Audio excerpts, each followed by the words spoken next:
espero que el primer bloque haya sido lo suficientemente aclarador respecto a por qué es necesario tener heurísticas para métodos concretos. En cualquier caso, si no, yo voy a seguir explicando heurísticas, así que es como difícil. Profe, Dime. respecto a la heurística, ahora que lo dice, Sí. la heurística, ¿hay algún patrón para desarrollarlas o uno tiene que buscar tipos de heurística para solucionar un problema y adaptarlo al problema? A ver, hay lo que se llama metaheurísticas, que son familias de ideas básicas que se utilizan para las heurísticas, para desarrollar heurísticas. Eso no implica que para un problema concreto, si tú eres capaz de intentar entender la lógica que hay detrás del problema y desarrollas una heurística propia, los resultados de tu heurística van a ser mejores. Entiendo, entiendo. Que al final el desarrollo de eso es como el desarrollo de un algoritmo, ¿no? Exactamente. Uno lo que hace es identificar alguna de las propiedades que tiene el programa que está intentando resolver o el problema que está intentando resolver y la intenta explotar para que resuelva correctamente el problema.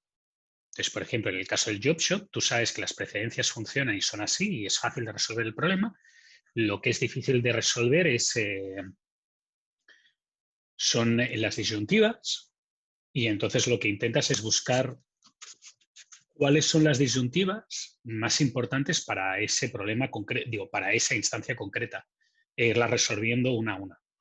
Ahora vamos a ver el NE, y el NE es lo mismo, intenta buscar algo que es lo que hace que sea peligroso o más importante el problema y partiendo de eso intenta mejorar la solución, intenta proponer un método para resolver el problema. ¿Sí? Y aquí en este curso vamos a ver tipos de heurística para resolver problemas o vamos también a aprender a adaptar heurística a distintos tipos de problemas. Vamos a ver algunas heurísticas para algunos problemas.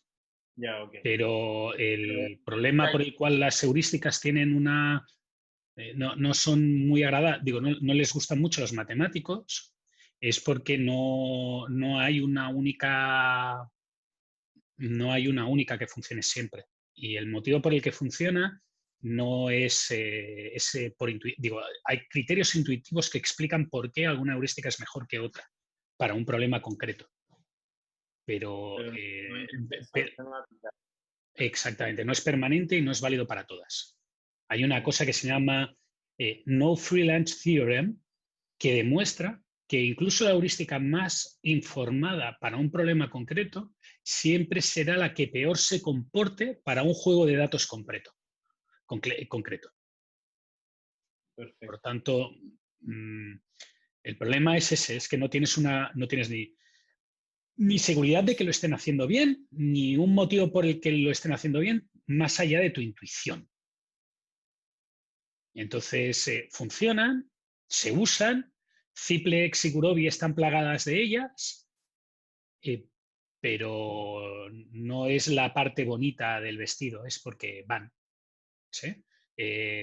Si lo queréis ver así, para mí la mejor definición de una heurística es en la película de Indiana Jones, en que se le planta a un tipo con una espada y empieza a hacer cosas con la espada así, y Indiana Jones saca la pistola y le pega un tiro, lo mata y se acabó, da igual lo bueno que seas, lo has matado. Pues eso es una heurística, es como una persona que lucha contra alguien que hace artes marciales y le pega una patada en las partes. ¿Es bonito? No. ¿Es efectivo? Sí. ¿Sí? Esa es la gracia de una heurística o una metaheurística.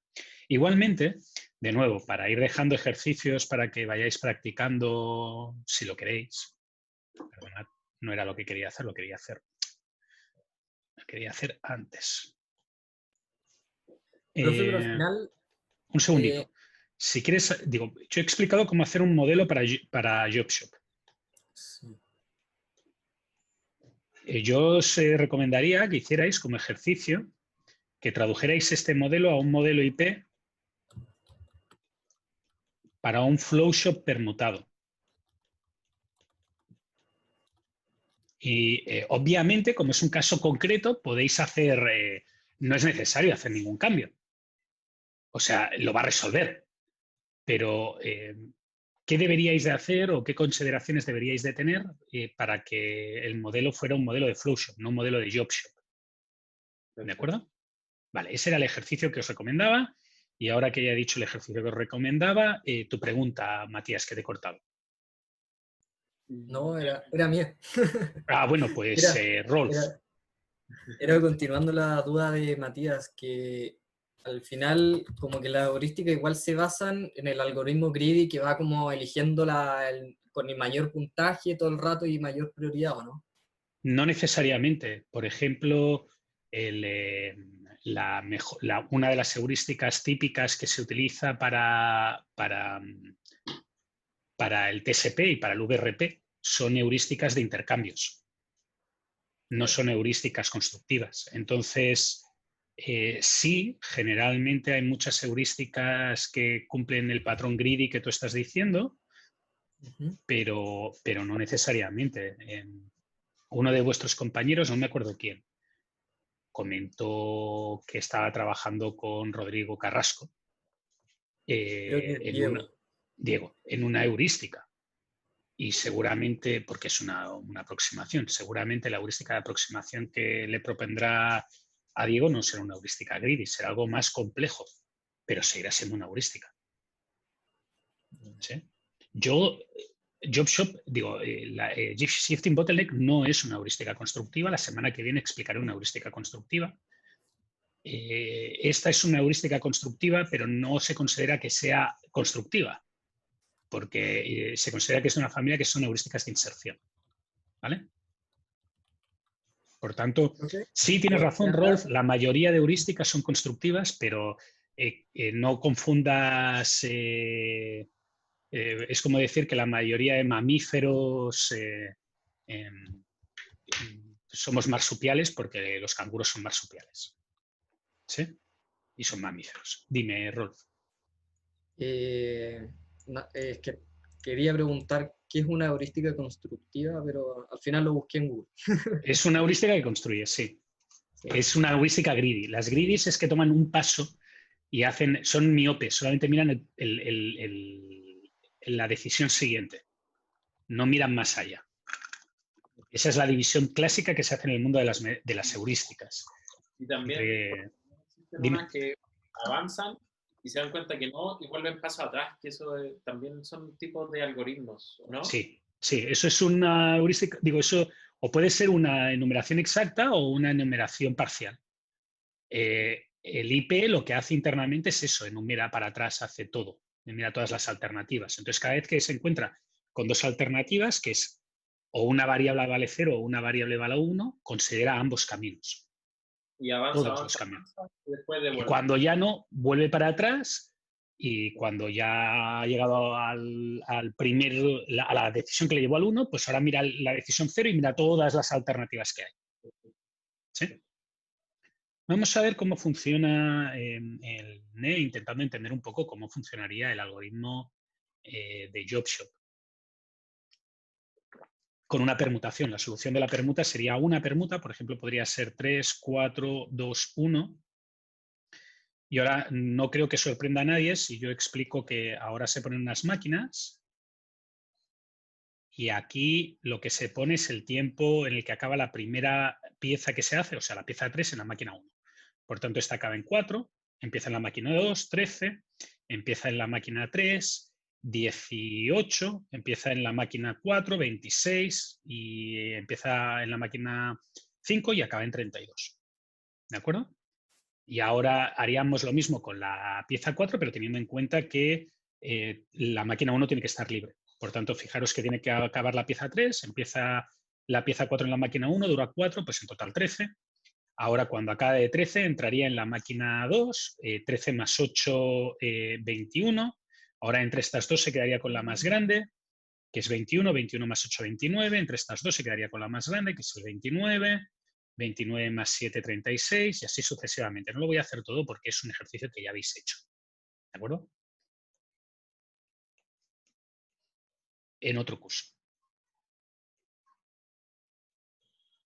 Resulta que cuando uno lo analiza desde un punto de vista de un diagrama de Gantt,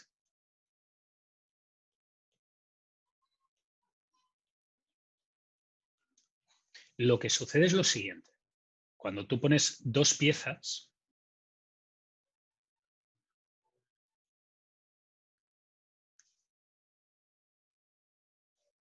máquina 1, máquina 2, máquina 3, máquina 4, y ahora la pieza 1, hay dos tipos de imperfecciones que pueden suceder.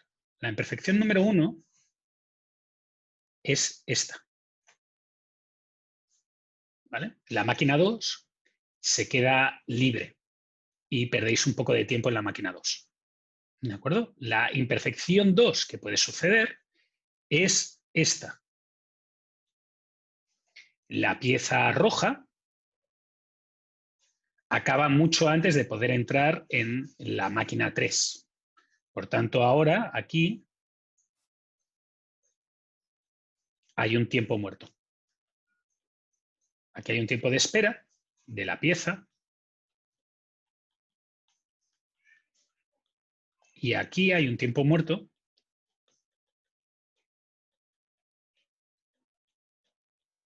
de la máquina. ¿Sí? Y eso es lo que básicamente intenta eliminar el algoritmo de Né. El algoritmo de Né intenta ver qué efecto va a haber de tiempos de espera y tiempos muertos y minimizarlos de alguna manera. ¿Vale? Y la idea que tiene él de minimizarlos es la siguiente.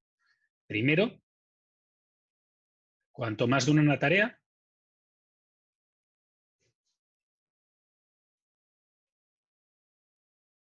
más crítico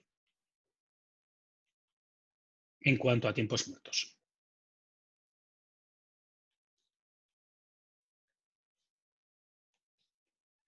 Por tanto, el primer paso que hace es, se va aquí, copia la página, como estoy haciendo yo, la pega acá, borra lo que ya no le interesa y va a dar una prioridad a las tareas que dependerán de esos pesos, digo, esas duraciones. Y como no sabe bien cómo hacerlo, lo que hace es sumar todas las duraciones y escoger en ese orden. Por tanto, aquí tendríamos 5 más 9 más 8 más 10 más 1, que son 33. Aquí tendríamos 9 más 3 más 10 más 1 más 8, que son 31. Aquí tendríamos 9 más 4 más 5 más 8 más 6, que es 10, 23, 32. Y aquí tendríamos 4 más 8 más 8 más 7 más 2, que son 29. Así que el orden de criticidad que saldría de este problema es primero el 1, luego el 3, luego el 2 y luego el 4. ¿De acuerdo? Ese es el primer paso que hace.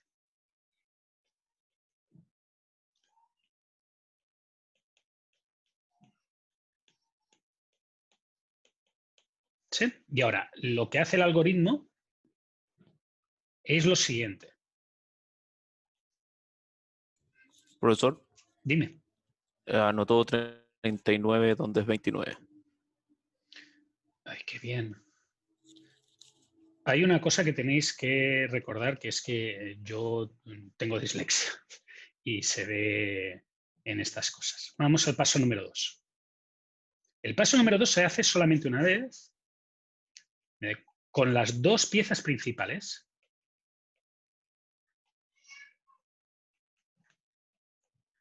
Se evalúa el mejor orden.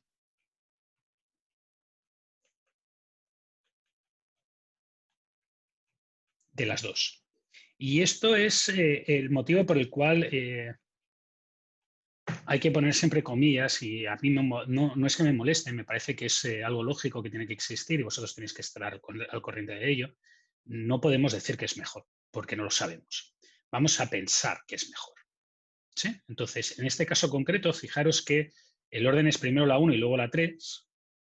Pues las dos primeras es la 1 y la 3, y los dos órdenes que pueden tener es hacer primero la 1 y luego la 3, o primero la 3 y luego la 1. ¿De acuerdo? Eso es lo que vamos a mirar.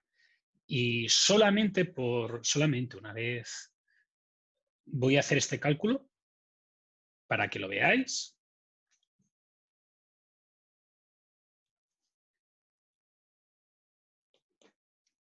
Si yo hago la 1,3,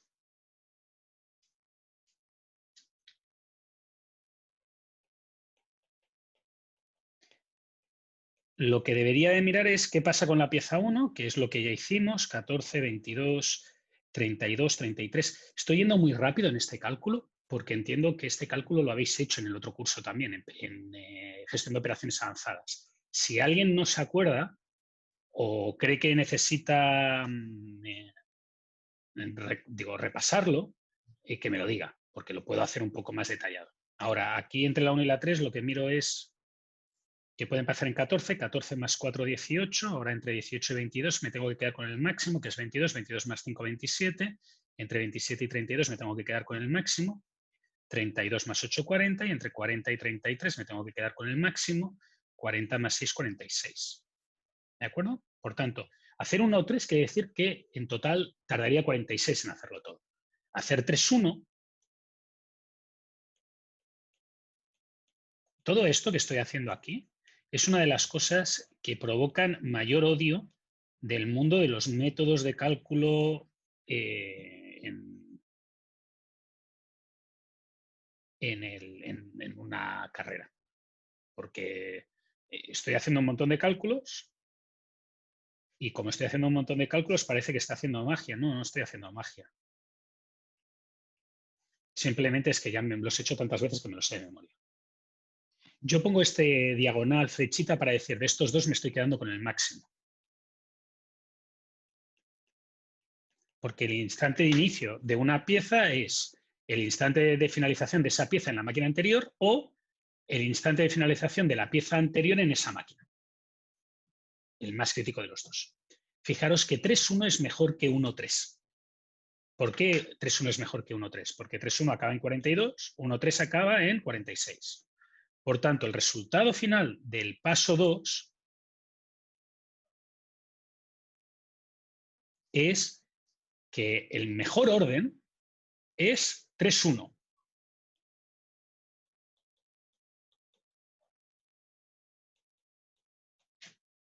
¿De acuerdo? Y ahora, a partir de aquí y mientras queden piezas,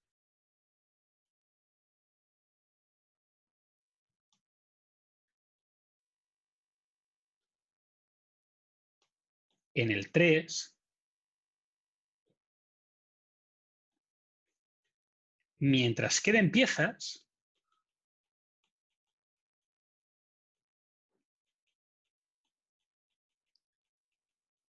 por hacer, se mira el mejor punto de inserción de ellas.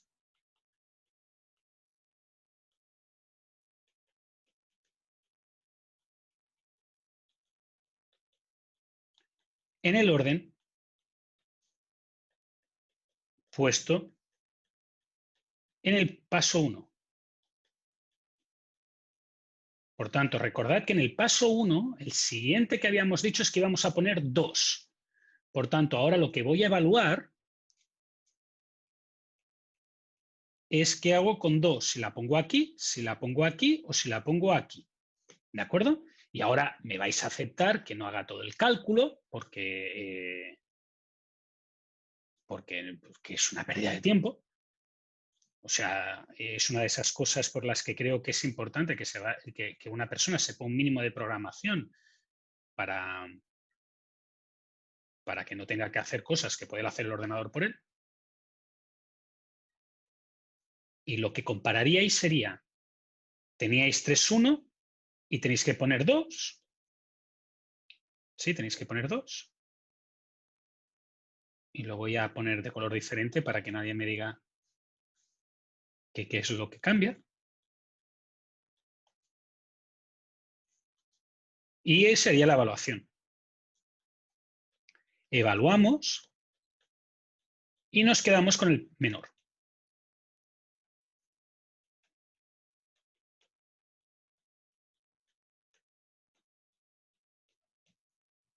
Y haríamos el siguiente paso otra vez. Ahora repetiríamos esto.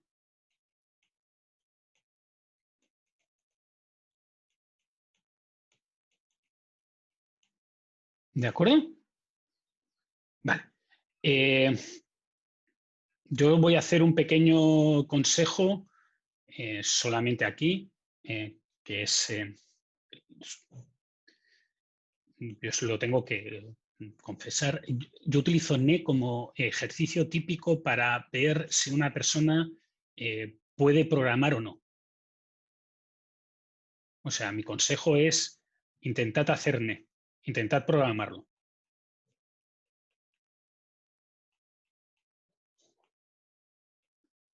Si os salís, no vais a tener problemas para aprender a programar o para trabajar con una persona que necesite programar. Puede ser que no os guste, pero lo vais a poder hacer.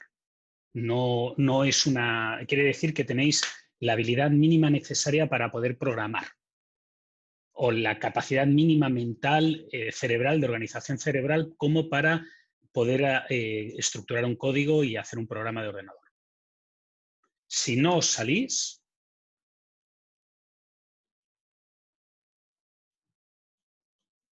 tenéis dos opciones.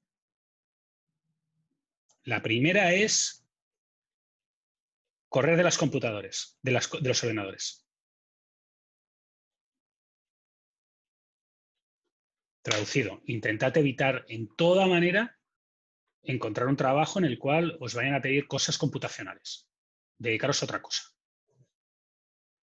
Si no os salís y la opción de correr contra el ordenador, de decir, no, yo esto no me dedico, no os gusta, porque creéis que es algo que deberíais de hacer, la opción que os queda es practicar y aprender.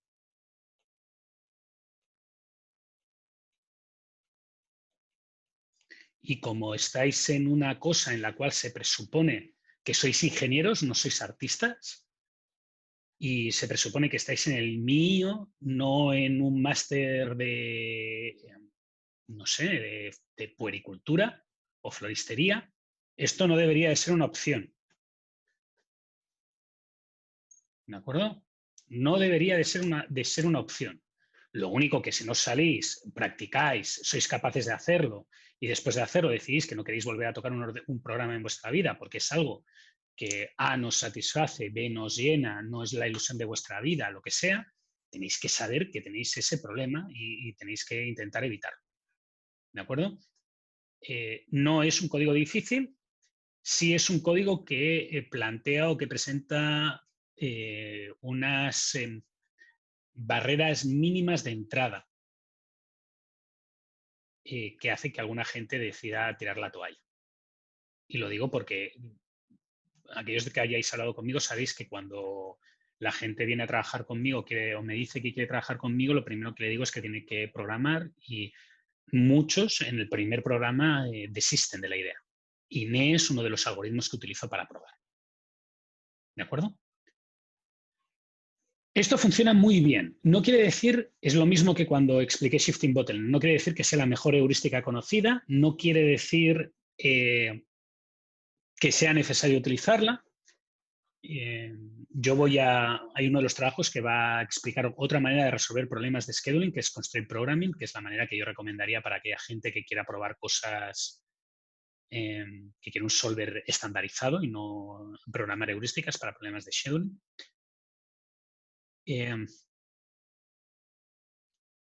NE y Shifting Bottleneck presentan ideas sobre qué es lo que sucede o qué es crítico en un problema de programación de operaciones en general, en todos los problemas, que son dos cosas básicamente.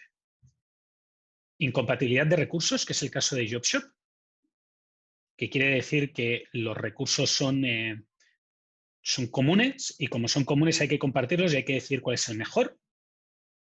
Y entonces la idea de trabajo es muy parecida a la que tendría uno en la vida real, que es resolver el problema recurso por recurso. Y el segundo es tiempos muertos. ya sea el operario, que sería la máquina sin hacer nada,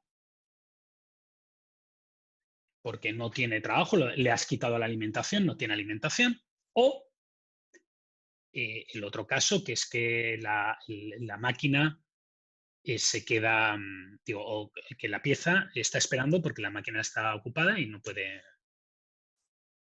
seguir trabajando.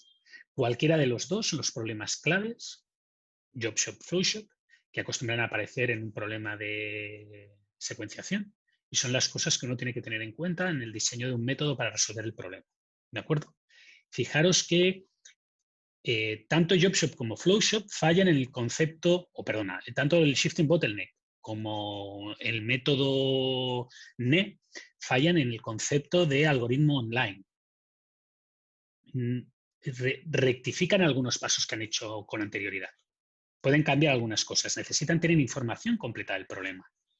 Los algoritmos que expliqué la semana pasada o hace 2 semanas para proyectos generales, para gestión de proyectos general, son algoritmos que no rectifican. ¿Qué quiere decir que son algoritmos que no rectifican? Pues quiere decir que son algoritmos que les llega el objeto que tienen que hacer, pueden funcionar como, tienes que tomar una decisión con este objeto. La tomo, se mantiene quieta y no hago ninguna otra cosa hasta que me llegue un nuevo objeto o una nueva petición o un nuevo recurso que tengo que solucionar en ese momento concreto. Problemas de ese tipo es lo típico, digo, son los que le suceden a una computadora cuando alguien le pide un trabajo, o los que suceden en Dell o en cualquier otra empresa que recibe encargos y los tiene que procesar. No se espera a tener todo lo que va a pasar el mes que viene para programar las operaciones. Por tanto, fijaros que a pesar de que estos dos métodos aportan un cierto control o características al problema específico que se está trabajando, no significa que para situaciones concretas pues, no sirvan. ¿Vale? Y eso acaba scheduling. Y nos pasamos, cuando acabe todas estas láminas, dime. Una pregunta del algoritmo de NE. Sí. Si es que llega a haber empate, habría que...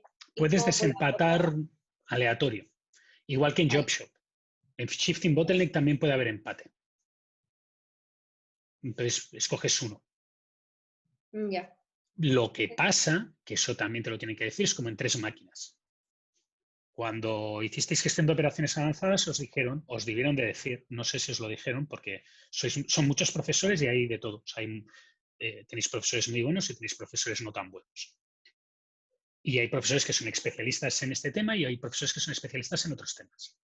Os debieron de decir que en caso de empate, el problema 2 máquinas era irrelevante que hicierais. La solución óptima iba a tener el mismo valor de función objetivo. Pero, en caso de empate en 3 máquinas, el valor de la solución óptima puede cambiar. El valor de la función objetivo puede cambiar por culpa del desempate que habéis hecho. No tiene por qué dar el mismo valor.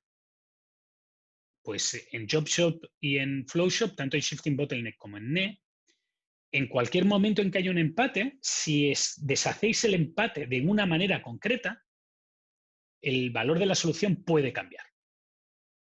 ¿De acuerdo? Ya. Lo único que no tienes manera de saber a priori cuál va a ser mejor, así que dices, bueno, pues tiras una moneda al aire y escoges una de las dos. Y eso es lo que hay. ¿De acuerdo, Camila? Sí, gracias, profe. De nada. ¿Alguna pregunta más? ¿No? Pues venga, vamos al siguiente tema. Y el siguiente tema es equilibrado de líneas de montaje.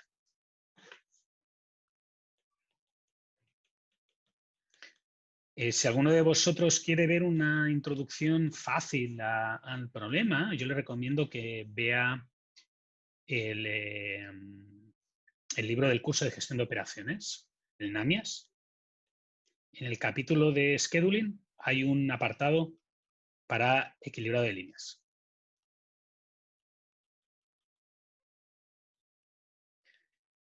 Y el problema de equilibrado de líneas es un problema relativamente viejo. O sea, para ser un problema de optimización combinatoria es de los más viejos. Y para intentar entender qué hace, y porque creo que vale la pena que nos relajemos un ratito, creo que voy a poner una línea de montaje. Pero no voy a poner una línea de montaje fome y aburrida. Voy a poner una línea de montaje que os recomiendo que en algún momento de si tenéis tiempo libre, pues veáis, podéis verlo. Es más, voy a empezar a ponerlo. Esto es gratuito. No me lo he bajado haciendo piratería. Esto está en Archive. Hay un enlace que os voy a compartir de este British Board of Film Censors para que veáis que los británicos censuraban películas. Para que no os digan que no lo hacían. Espero que lo oigáis, creo que sí. Y supongo que todos vosotros conocéis Tiempos Modernos. Si no, es uno de los clásicos de Charles Chaplin. Y lo voy a pasar al momento de lo que estamos haciendo nosotros. Profe, creo que no está compartiendo el audio. No estoy compartiendo el audio. Bueno, da igual, no os preocupéis. El audio es lo de menos. Porque esto es una película muda. Lo que pasa es que tiene música. Mr. Señor con un montón de dinero. Un industrial. Pero un industrial de lo que se entendía antiguamente por un industrial. O sea, alguien que tenía industrias. Esto es una película de 1936. Tengo que explicarlo para que todo el mundo le quede claro. Que no es una película... Esto es lo que creía la gente en el 1936 que iba a ser el siglo XXI.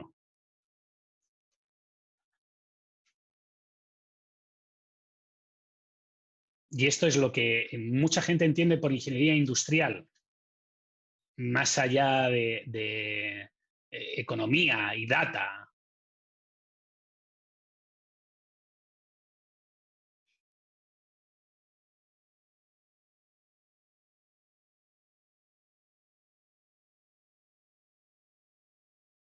Y esto es una visión del mundo que es... Esto de aquí es una línea de montaje. Y aquí tenemos al actor principal.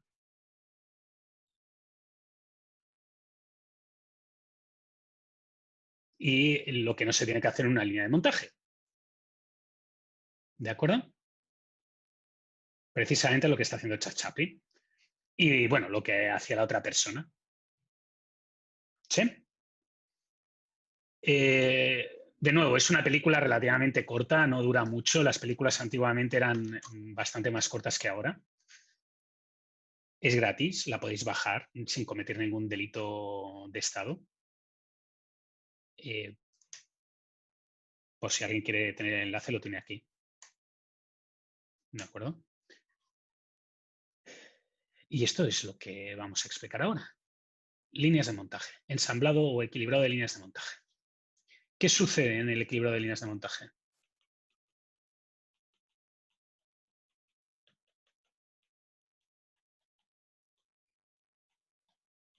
Pues lo que sucede en el equilibrado de líneas de montaje, básicamente, es que uno lo que intenta es, o lo que tiene es un producto, el montaje de un producto, dividido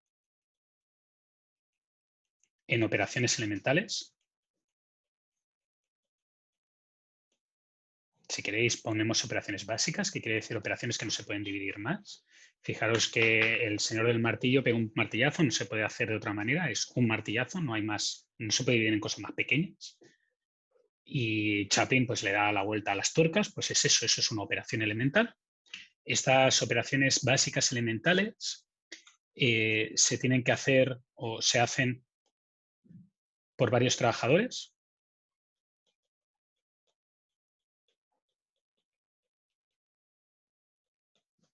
Que están en una línea, o sea, están organizados, no necesariamente en una línea, pero para simplificarnos la vida vamos a suponer que es una línea, de tal manera que están así, trabajador 1, trabajador 2, trabajador 3, ¿de acuerdo? Y los trabajadores tienen dos limitaciones. La limitación número 1 es el tiempo disponible para trabajar.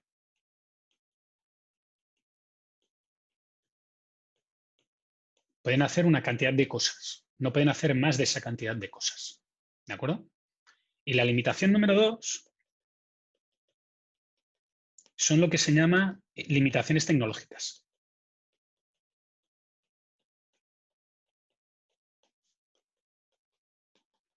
¿Qué es una limitación tecnológica? Pues una limitación tecnológica es que hay algunas actividades que se tienen que hacer antes que otras. Por ejemplo, mi caso favorito es en la industria del automóvil porque suceden cosas raras, como por ejemplo, yo nunca pensé que entre poner las puertas y poner los asientos en un auto hubiera algún tipo de limitación tecnológica. Y resulta que sí. Resulta que primero hay que poner las puertas, las sillas dentro del auto, los asientos dentro del auto, y luego hay que poner las puertas. Porque si uno pone primero las puertas, los centímetros que se come por el grosor de la puerta, de la entrada de la puerta, para poner la silla, hace que no se pueda poner la silla, sea imposible poner la silla. Por tanto, siempre hay que poner primero las sillas, montar las sillas delanteras y traseras y después poner las puertas de los autos. Ahora bien, si se tiene que poner primero las puertas de delante o las puertas de detrás, o si se tiene que poner primero la puerta izquierda o después la puerta derecha, eso es irrelevante, eso se puede organizar como tú quieras. ¿De acuerdo? Cumplir esas dos limitaciones implica que no todas las asignaciones posibles son factibles.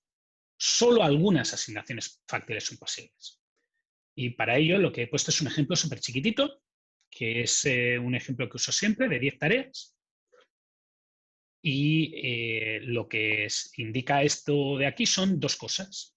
El grafo indica las preferencias.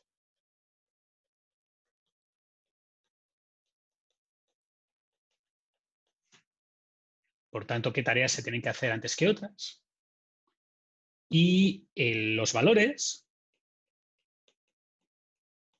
indican el tiempo que requiere.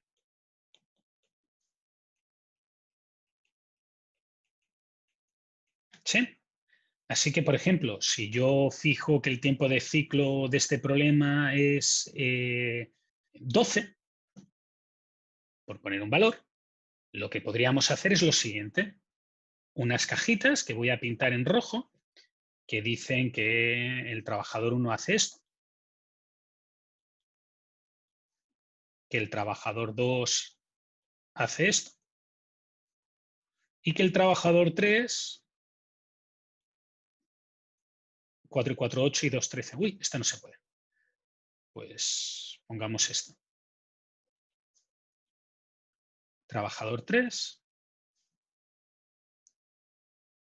trabajador 4, trabajador 5. ¿Sí? Y esta es una solución. No digo que sea la mejor solución, digo que es una solución. Fijaros que ahora el trabajador 1 podría hacer a B, no hay ningún problema, no hay ninguna preferencia pendiente. El trabajador 2 podría hacer CD, no hay ninguna relación pendiente. Lo que no podría ser es que el trabajador 2 fuera este y el trabajador 3 fuera este. Eso no podría hacerse, porque fijaros que el trabajador 3 necesita, para hacer E, se tiene que haber acabado con A y con D. ¿De acuerdo? De la misma manera, podríamos hacer algunos cambios como este cambio de aquí. Perdonad. Que es, este es el trabajador 2 y este es el trabajador 1. Eso lo podríamos hacer, no hay ningún problema, porque fijaros que es reordenable. ¿Sí? Y tampoco podríamos hacer esto. Esto es el trabajador 3 y lo que queda, que es G, es el trabajador 4. Eso no lo podríamos hacer. Lo que sí que podríamos hacer es que este fuera el trabajador 3 y que este fuera el trabajador 4. ¿Sí? Eso sí que lo podríamos hacer. ¿Preguntas? Por ejemplo, un trabajador no puede hacer G y la I, pero no la H, por ejemplo. No, No, porque entonces tendría un problema, que es que no cumpliría las precedencias. Voy a poner exactamente solamente el ejemplo que tú pones. Y lo voy a hacer que funcione con tiempo, ¿de acuerdo? Porque el que tú pones no funciona con tiempo, entonces es un poco más complejo. Supongamos que un trabajador hace estas tareas. ¿Sí? Claro. Y otro trabajador hace estas. ¿De acuerdo? Fíjate que aquí lo que se ha creado es un loop. Para hacer verde, obligatoriamente tienes que haber acabado lila. Si no has acabado H, no puedes empezar I. Claro. Pero es que también has creado otro que dice que para hacer lila tienes que haber acabado verde. ¿Sí? Sí. Y eso lo que implica es que hay una contradicción. Para hacer A necesito haber acabado B. Para hacer B necesito haber acabado A. No puedo. Genera un loop. ¿Por qué? Porque fíjate que el trabajador lila, si va antes, no podrá acabar todas las acciones y pasárselas al trabajador verde. No podrá acabar todo lo que él tiene que hacer. Y de la misma manera, el trabajador verde no podrá acabar todas sus acciones. Es que no podrá ni empezar, porque el trabajador verde necesita cosas de lila. ¿Qué es lo que sucede en tu cerebro, creo yo, que se te complica el ejemplo que estoy dando? Tú estás pensando en la siguiente estructura. Yo tengo un almacén central de productos por elaborar. Y ahora tengo un tipo que es el trabajador A y otro tipo que es el trabajador B. El trabajador A hace G, H y J.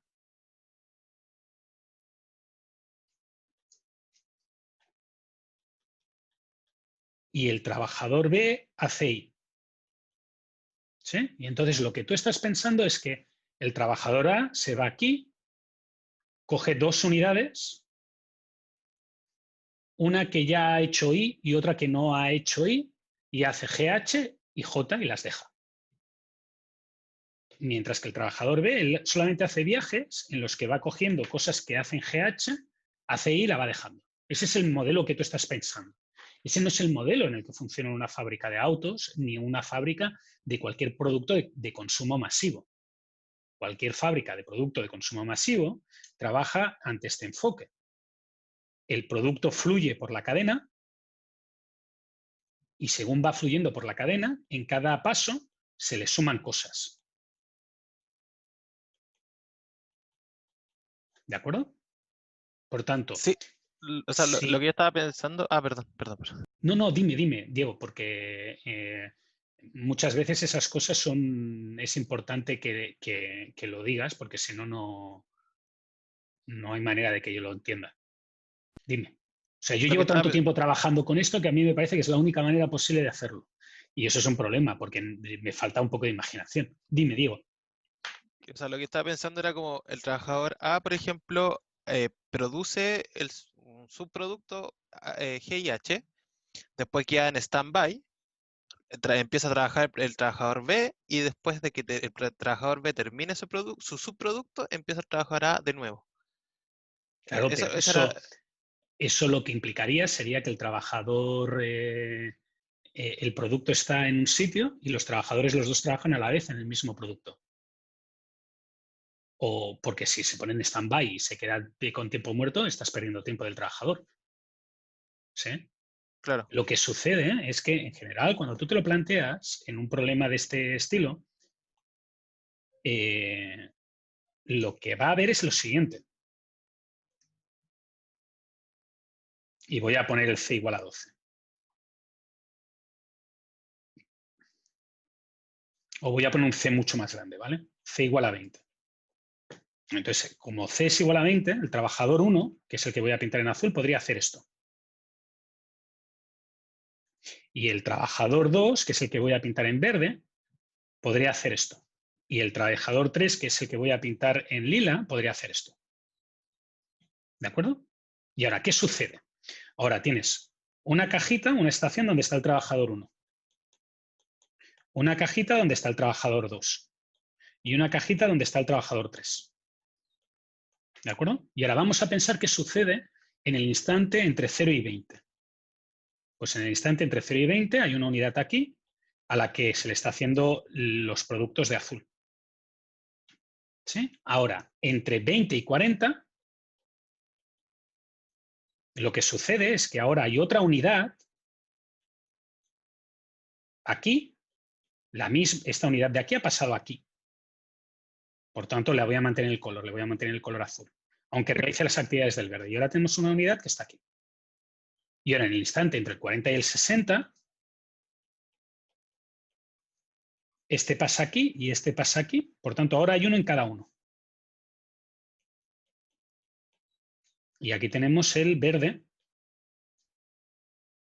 Aquí tenemos el azul. Y aquí tenemos el amarillo. Vale, ahora fíjate que en el 60-80 sale una y a partir de ahora va a salir una cada 20. Esta pasa aquí y aquí entra otra nueva. Ahora, cuando entras en régimen permanente, que es en este momento de aquí, lo que sucede es que la línea produce una unidad cada cierto tiempo y siempre está todo el mundo trabajando en su producto, en sus tareas. ¿Sí? Aquí lo que se está haciendo es un principio básico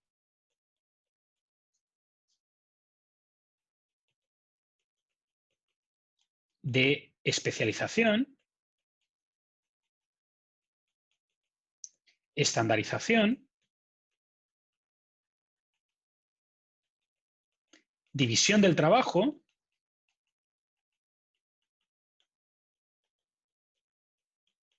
y usar un modelo o usar una repartición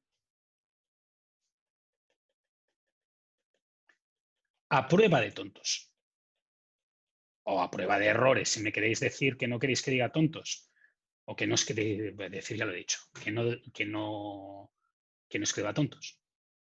¿De acuerdo? Fijaros que de esta manera lo que has conseguido es estandarizar y decir a todo el mundo lo que hace. Y ya no tiene que ser solamente eso, no tiene por qué verse así. Imagínate que fueran un montón de burócratas que tienen que firmar papeles. No sé, yo ahora llevo 3 semanas de pelea con un banco para conseguir que me haga una cuenta. Como si fuera pobre y no tuviera dinero en la cuenta, pero no me quieren. Bueno, pues el proceso tiene unas etapas. Entonces, en vez de decirle a una persona, yo hago esto, después se lo paso a este, después este se lo pasa al tercero, después me lo vuelve a pasar a mí, lo cual da errores, porque pasa por muchas manos, yo hago todo lo mío y después te lo paso a ti y tú te dedicas a lo tuyo. Y para poder hacer ese orden, la única solución que hay es esta. Si el proceso es en línea, hay otro proceso que se llama proceso en U, que permitiría hacer de una forma ordenada y correcta lo que estaba comentando tú, lo que estás comentando. Pero el formato que estamos planteando de línea de producción es la línea de producción que hemos visto a Charles Chaplin. Él está en su sitio y hace sus 4 cosas y cuando acaba se le pasa la caja al de al lado y el de al lado hace sus 4 cosas y le pasa la caja de al lado. Y no sabéis las ganas que tenía de levantarme en una clase. Yo normalmente daba las clases de pie y moviéndome mucho. Y llevaba meses sentado, ya estaba harto. Así que esta oportunidad me he levantado, la próxima vez me pondré una cámara y le daré el botón para poder estar de pie. ¿Te ha quedado más claro? Sí, perfecto. ¿Sí? Diego, tienes que entender que esto es una forma de plantear el problema. Imagínate que esto fuera un montón de operaciones que se tienen que procesar en una cadena logística. Pues generalmente lo que haría sería subcontratar partes de la cadena a empresas diferentes y hacer interrelaciones podría causar problemas. En el caso de un producto es imposible porque el producto va en la línea en esa dirección, no vuelve para atrás, después adelanta, vuelve para atrás, que es lo que necesitarías en el hipotético caso de que quisieras tener cosas como esta.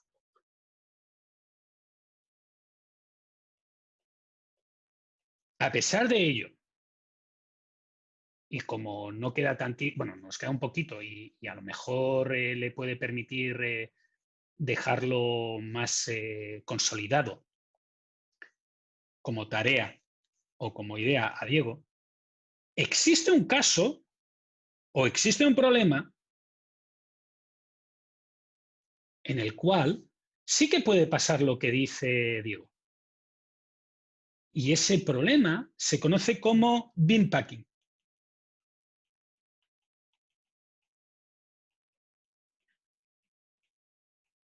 ¿De acuerdo?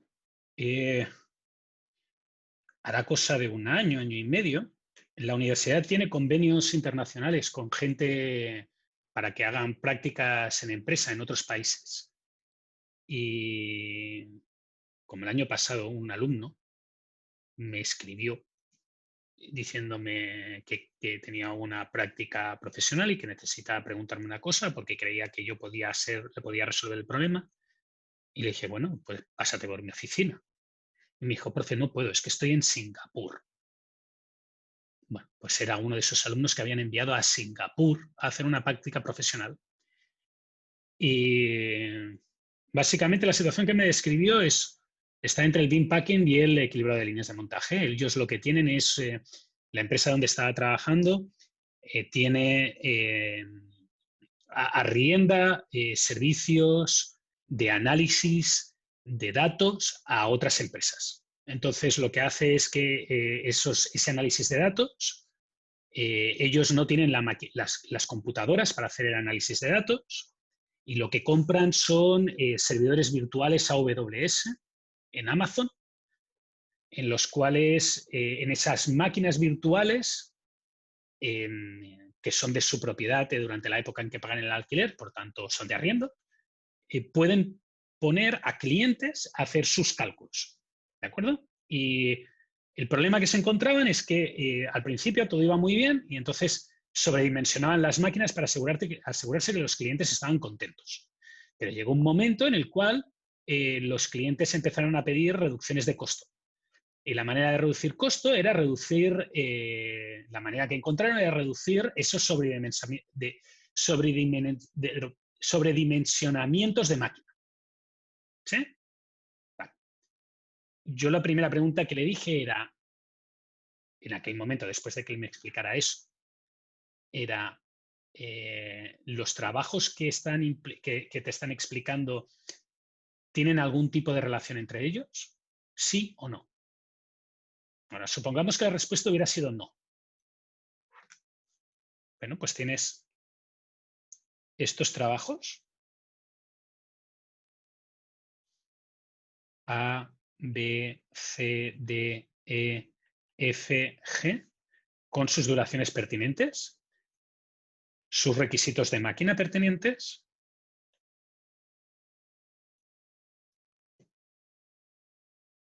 y para que sea, bueno, esto me ha quedado así. Y ahora lo que yo puedo hacer es ponerlos como crea que sea oportuno. Por ejemplo, esto lo puede hacer la máquina 1, se lo puedo asignar a mi servidor virtual número 1, esto se lo puedo asignar a mi servidor virtual número 2 y esto se lo puedo asignar a mi servidor virtual número 3. ¿De acuerdo?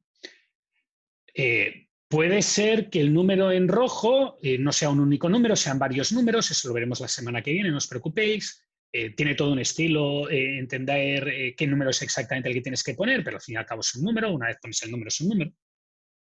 ¿Cómo hubiera sido en el hipotético caso en que me hubiera dicho que no? Bueno, si me hubiera dicho que no, lo que hubiera sucedido es que yo tengo esto.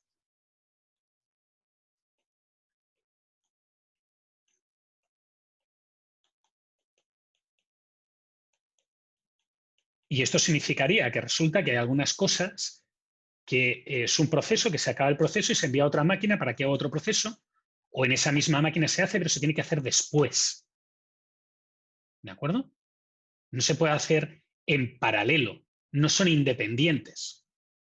En tal caso, los servidores ya no son como antes. Ahora los servidores, bueno, en este caso pues me han salido que podrían juntarse.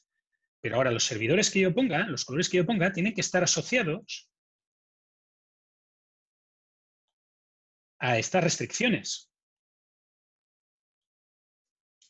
Y esta de aquí tiene que ser lila. No puede ser ni verde ni amarilla, tiene que ser lila. O otra máquina de otro color, el rojo. ¿De acuerdo? Eso implica que las restricciones de preferencia que estamos añadiendo están indicando un cierto orden previo en la generación de operaciones. O sea, no es que tú sepas exactamente en qué orden se van a montar todas las piezas del auto, pero sabes que hay órdenes que son imposibles. Esos órdenes imposibles son las líneas de preferencia. ¿Sí? A la hora de plantear el trabajo es lo mismo. Yo no puedo conseguir la visa permanente hasta que no tengo una foto, un no sé qué, un no sé cuánto, un sello, un bla, bla, bla. Vale, pues es un orden de las operaciones lógico. ¿Están todas, absolutamente todas las operaciones predefinidas? Difícil. Difícil. Hay algunas que se pueden hacer en paralelo o que se podrían hacer de lado o que no importa el orden. No se pueden hacer a la vez, pero se pueden hacer en órdenes distintos. ¿De acuerdo? Eso es lo que representa las preferencias. ¿Por qué yo tenía una lámina de relaciones? Pues porque este problema de aquí, el problema de empaquetado, aparece con muchísima frecuencia.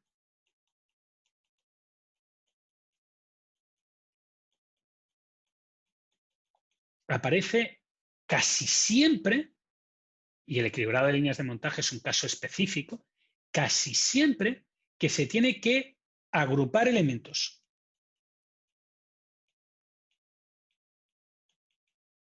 ¿Sí? Ahora bien el trivia, la pregunta del trivial. Trivial Combinatorial Optimization Pursuit.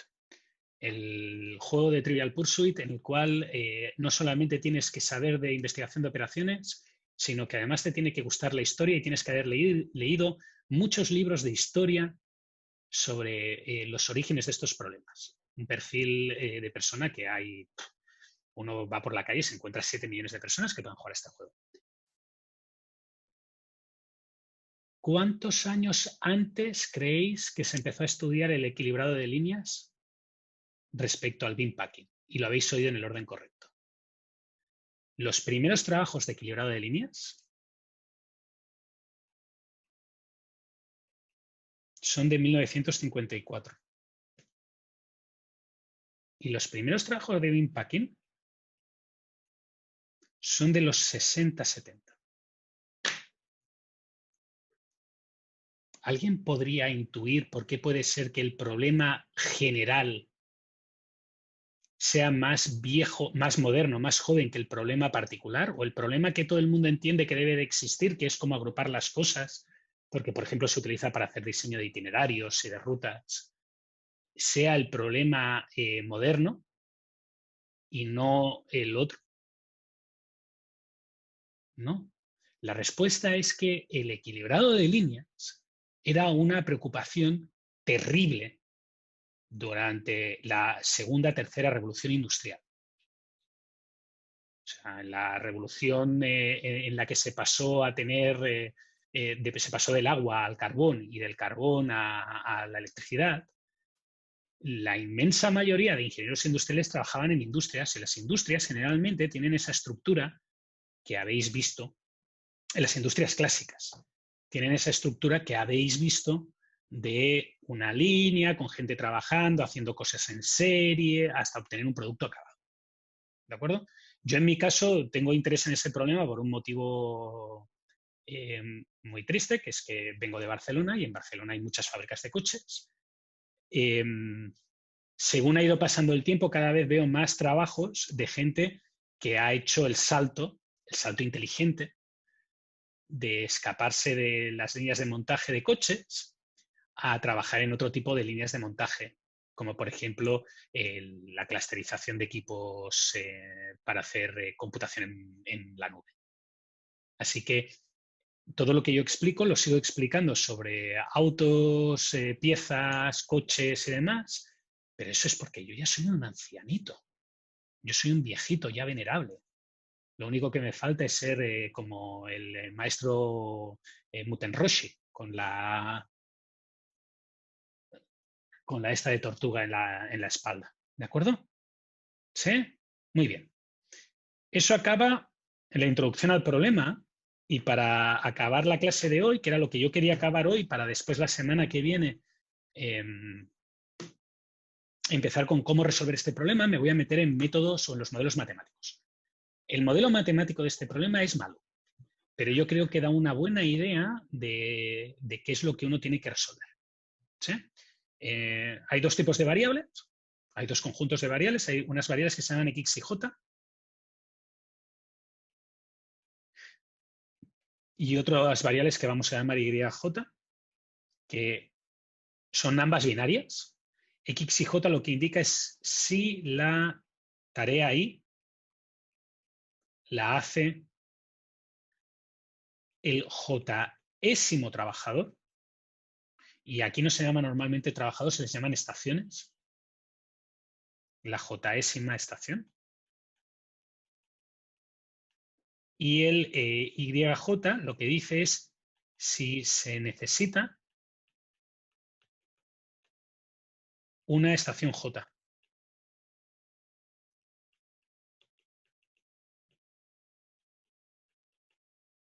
¿De acuerdo? Si vale 1 es que se usa, si vale 0 es que no se usa.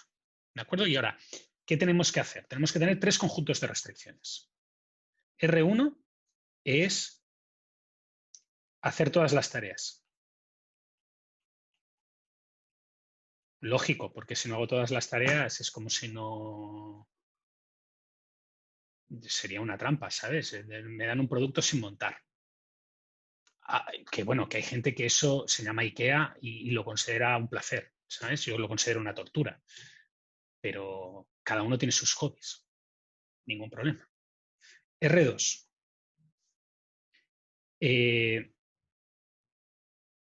El total de trabajo en cada estación. Y cuando digo de trabajo en cada estación me refiero a cada trabajador, no supera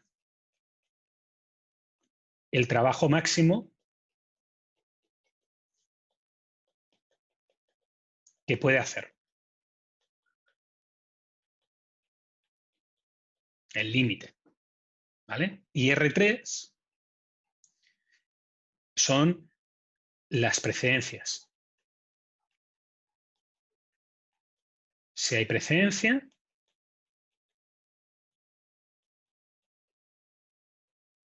entre I y J, I se hace antes. ¿De acuerdo? Vale, y ahora lo que voy a intentar es construir un juego de restricciones, que no es el único. Un juego de restricciones para cada uno de los que hay, para que veamos lo que toca. Así que, para que tengamos un modelo matemático, no me he metido en la función objetivo, no me he metido en los parámetros, no me he metido en casi nada. Eso lo haré según haga el modelo. Y no sé por qué no me ha quedado lo que yo quería. Ahora sí. Vale. Empecemos por hacer todas las tareas.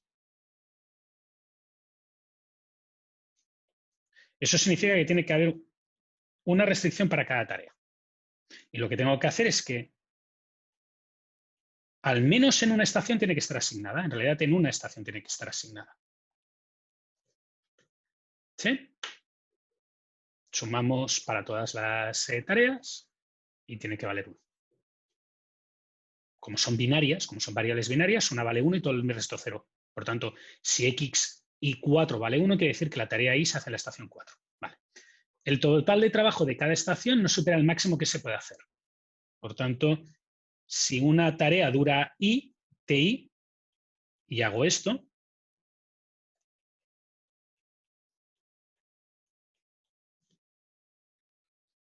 lo que dice es que lo que sumo no puede ser mayor al tiempo de ciclo, a la cantidad de tiempo destinada. ¿De acuerdo? Y ahora, las precedencias quiere decir que si una tarea i se hace antes o igual que una tarea j, o sea, si i es precedente de j, entonces lo que se tiene que hacer es en una x y j, que su j, para evitar problemas con los subíndices, que nadie me quiera matar, voy a sustituirlos y los voy a poner así, ¿de acuerdo?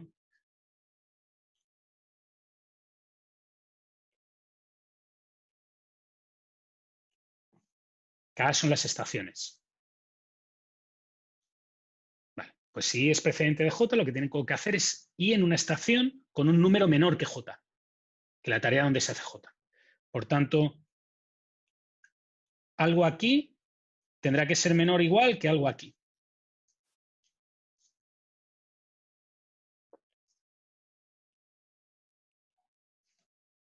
Y ahora el truco que voy a hacer para transformar esta variable binaria en la estación numérica que toca, si es el primer trabajador, el segundo trabajador, el cuarto trabajador, es hacer esto.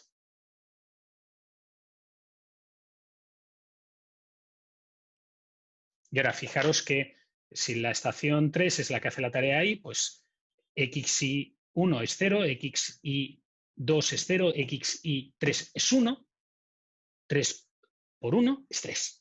Todos los demás van en 0. ¿De acuerdo? Y ahora, normalmente el objetivo de este problema, esto está bien hasta aquí, el objetivo de este problema es minimizar el número de trabajadores necesarios, el número de estaciones. Que si os acordáis de esta función de aquí, de estas variables de aquí, básicamente lo que quieren decir es que tengo que hacer un mínimo de la suma de las estaciones. ¿De acuerdo? Y ahora dos comentarios. Bueno, un comentario y una pregunta. Primer comentario.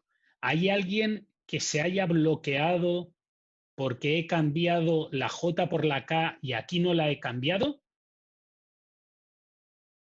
Todo el mundo entiende que es un subíndice, que puedo utilizar cualquier subíndice, que es irrelevante. Que podría haber definido esto así y no hubiera pasado nada. ¿Todo el mundo está de acuerdo? ¿Nadie se ha bloqueado aquí? ¿Tengo a alguien despierto todavía en la sala?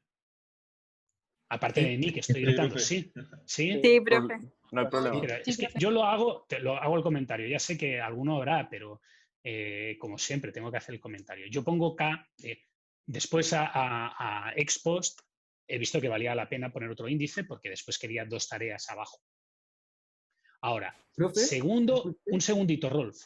Ya. Segunda pregunta, excepto que si es del modelo, déjame acabar, porque a lo mejor me rompes el easter egg. ¿Es del Ya. modelo? ¿Es del modelo, Rolf?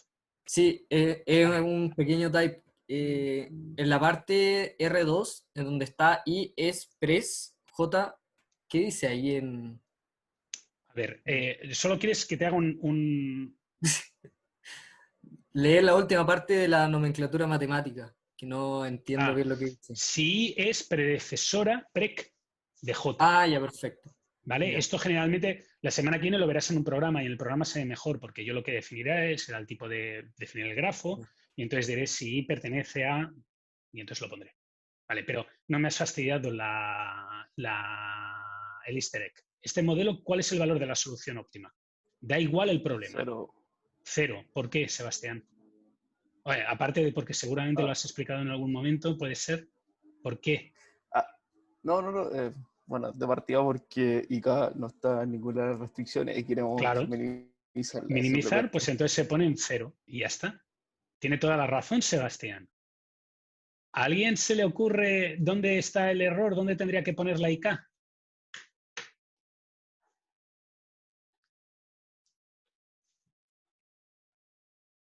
Esto es la típica cosa que yo entiendo que puede engañar a un alumno de pregrado, pero no acepto que engañe a un alumno de magíster. Dime, Sebastián.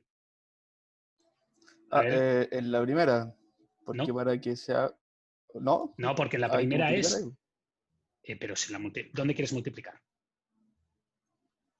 Es que dice... no, sorry. No es la 1. En la 2, en la 2. para poder hacer la actividad en ese tiempo, tiene que existir la estación de trabajo. Exacto. Esto está haciendo dos cosas a la vez. O sea, hay otra manera de hacer esto.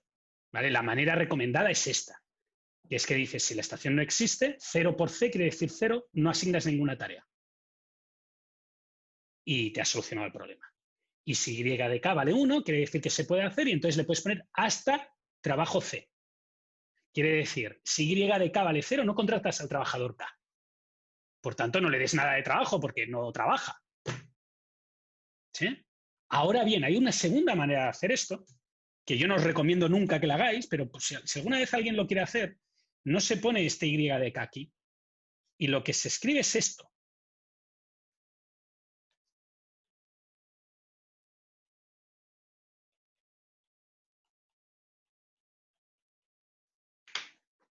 ¿De acuerdo? Y ahora, fijaros que poner esto lo que dice es que si Y de K vale 0, entonces ninguna tarea va ahí. Y si Y de K vale 1, entonces pues puedo poner cualquier tarea. No es obligatorio, pero puedo ponerlas. ¿De acuerdo? Por tanto, fijaros que esto queda subsumido por este caso. ¿Cuál es mejor? Depende. Pero está claro que esto es muchas menos restricciones que esto. ¿Vale? Y eso también es otra de las cosas cuando se explica programación lineal. Uno tiene que tener un cierto ojo. Ahora, hay otro problema en este modelo. ¿Alguien lo detecta? ¿No? No es un modelo, no es un problema. El modelo funciona y da solución. Pero es ilógico. That's illogical, Captain. Hay algo que no funciona todo lo bien que querríamos. Y como son las 6:10, lo voy a dejar para empezar la semana que viene. ¿De acuerdo? Hay algo aquí. Este modelo dará una solución. Yo os recomendaría que hicierais, yo la semana que viene lo haré, pero si queréis que hagáis un ejemplo, que lo probéis, queréis que pase, como modelo matemático, en JAMP o en Gurobi, en lo que os dé la gana, y hay algo que no es completamente, que no es... y ese algo es lo que me gustaría que mirarais y es con lo que empezaré la clase la semana que viene. ¿Preguntas? ¿No? Bueno, pues gracias por venir.